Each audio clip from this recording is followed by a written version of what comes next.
2 Chronicles chapter 35. Now Josiah kept a Passover to the Lord in Jerusalem, and they slaughtered the Passover lambs on the 14th day of the first month. And he set the priests in their duties, and encouraged them for the service of the house of the Lord. Then he said to the Levites who taught all Israel, who were holy to the Lord, "Put the holy ark in the house which Solomon the son of David, king of Israel, built. It shall no longer be a burden on your shoulders. Now serve the Lord your God and his people Israel. Prepare yourselves according to your fathers' houses, according to your divisions, following the written instruction of David king of Israel, and the written instruction of Solomon his son. And stand in the holy place according to the divisions of the fathers' houses of your brethren, the lay people, and according to the division of the fathers' house of the Levites. So slaughter the Passover offerings, consecrate yourselves, and prepare them for your brethren, that they may do according to the word of the Lord by the hand of Moses."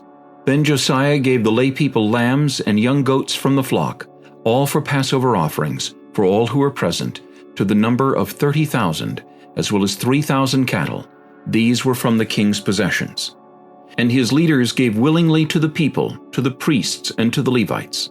Hilkiah, Zechariah, and Jehiel, rulers of the house of God, gave to the priests for the Passover offerings 2,600 from the flock, and 300 cattle.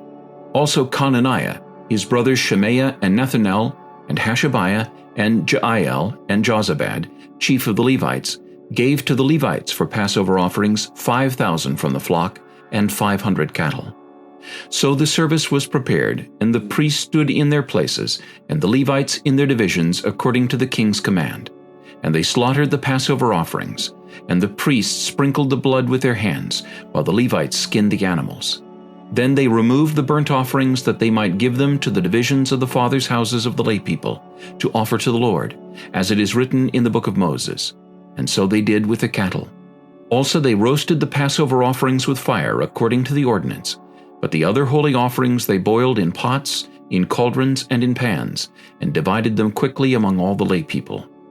Then afterward they prepared portions for themselves and for the priests, because the priests, the sons of Aaron, were busy in offering burnt offerings and fat until night. Therefore the Levites prepared portions for themselves and for the priests, the sons of Aaron. And the singers, the sons of Asaph, were in their places, according to the command of David, Asaph, Heman, and Jeduthun the king's seer. Also the gatekeepers were at each gate. They did not have to leave their position, because their brethren the Levites prepared portions for them. So all the service of the Lord was prepared the same day, to keep the Passover and to offer burnt offerings on the altar of the Lord, according to the command of King Josiah. And the children of Israel who were present kept the Passover at that time, and the feast of unleavened bread for 7 days. There had been no Passover kept in Israel like that since the days of Samuel the prophet, and none of the kings of Israel had kept such a Passover as Josiah kept, with the priests and the Levites, all Judah and Israel who were present, and the inhabitants of Jerusalem. In the 18th year of the reign of Josiah, this Passover was kept. After all this, when Josiah had prepared the temple, Necho, king of Egypt, came up to fight against Carchemish by the Euphrates, and Josiah went out against him. But he sent messengers to him, saying, "What have I to do with you, king of Judah? I have not come against you this day, but against the house with which I have war, for God commanded me to make haste. Refrain from meddling with God who is with me, lest he destroy you."